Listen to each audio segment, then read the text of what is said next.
you were able to get promoted to Associate Director, Health Equity and Education. Tell us about that shift and like what it meant for your roles and responsibilities.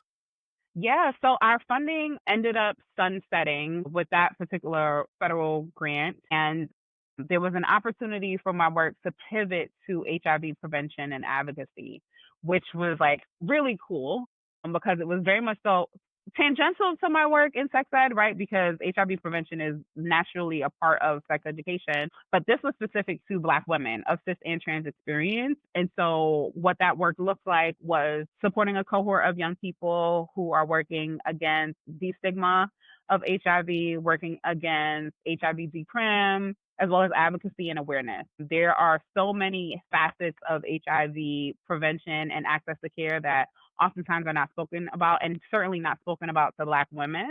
And so that's been really fun and different for me because, like I said, my work has typically been supporting educators. And so now I'm supporting young youth activists, Black women activists.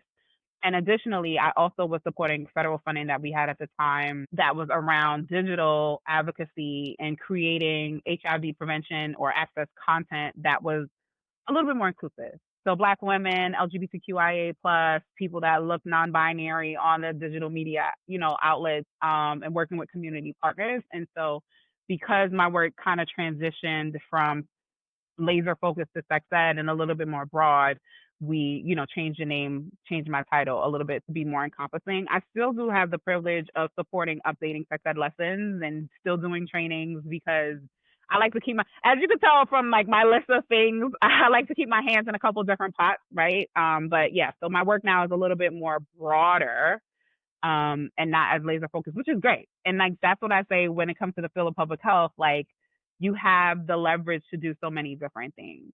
And so I'm excited. I'm always excited to help support a project that is different from what I'm used to because then I get to learn more. Yeah. And what were some of like your biggest insights? You said working at GCAP, you were working statewide, then you're able to work in a senior program manager role where you're able to work nationally. And now as the associate director, it seems like the topic area kind of broadened nationally as well. So like what kind of like advice would you have someone that's thinking about like scaling up their work in that way? Yeah, it's a really good question. I would say really hone in on your transferable skills, right? If you're able to run a program successfully at the high school level, you probably can do it at the county level.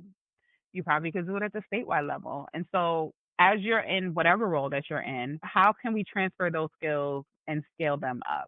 And so I needed to, and I think there's beauty in every journey, right? I think it was meant for me to get my doctorate and meet that man in that presentation and have the experience. And I looked at that job, although it was a very low paying job at the time, I looked at that job as a postdoc. I was like, this is my postdoc. I'm not giving this more than 2 to 3 years. I'm gonna get this experience, and then we're gonna have to get up out of here and gather our things. I think that there is so it's like figuring out what your transferable skills are, figuring out what scaling up looks like for you, and making the most out of every experience that you have. We are at a time in this country and in the field of public health, specifically, if you're interested in sexual and reproductive health, where it is trying. There are a lot of my loved ones and colleagues who are struggling to find jobs, have been laid off. It is just like really hard. And so if you are privileged enough to have a job at this time, how do you make the most of that job? Maybe they're not going to pay you more money, but guess what? Go help them with that project and go help them set up that health fair. You make yourself integral to your organization and get as much experience as you can so that when the opportunity does present itself, because it always will, it just may not be at our time.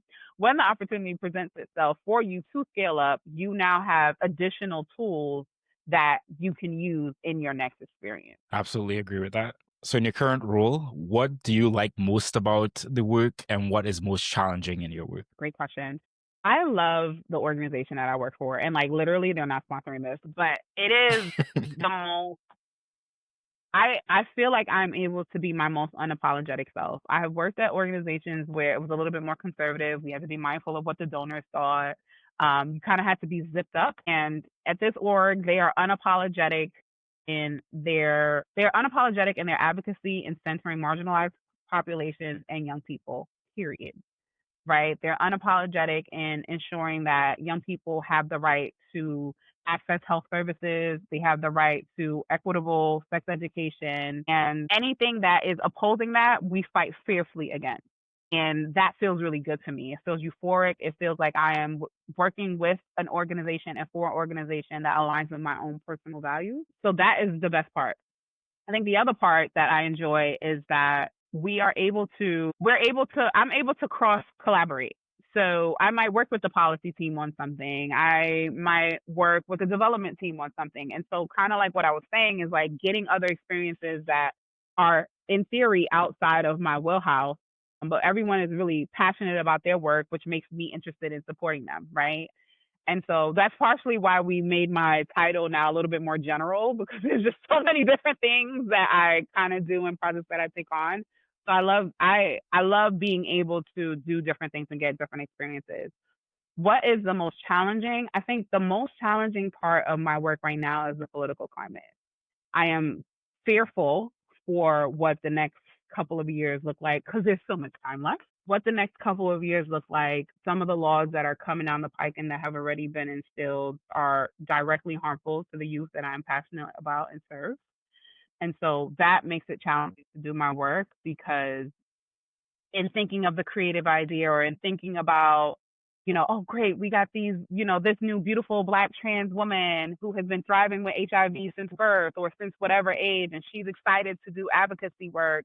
And then the next day it's like, HIV funding has been cut and it's just Mhm. daunting. It is daunting. And so that is the hardest part of my job is continuing to stay motivated and excited and not feel like my wings are being clipped.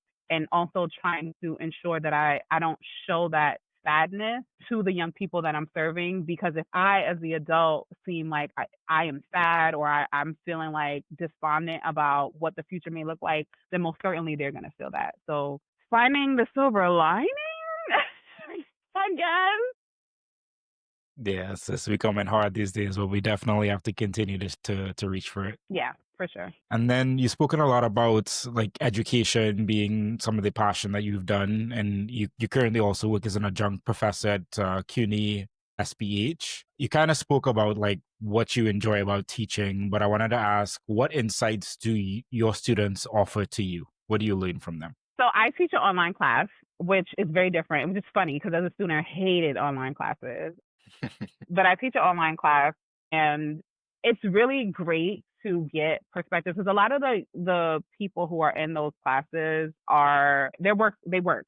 So they have full lives outside of taking this graduate online. And many of them have a lot of lived experiences. And so when I create the discussion questions, although they are based on the readings, it's a lot of like practical, right? Like, so they choose a health topic that they're going to like focus on for the remainder of the semester. And I'm asking them questions about their identities, their jobs, their experiences. And so I just love to learn about one health topics. Some of them I've never ever heard of before in my life because it's less, some are like, yeah, diabetes, hypertension, and others are like neurological diseases that I never considered, but this is a person who has had this issue. And so they've had this illness their whole life. And so they're very passionate about it. Conferences I've never heard of. And so I continue to kind of keep my ear to the ground just based off of what their lived experiences are and their passions are through their assignments and their discussion posts, which is super fun. Super, super fun.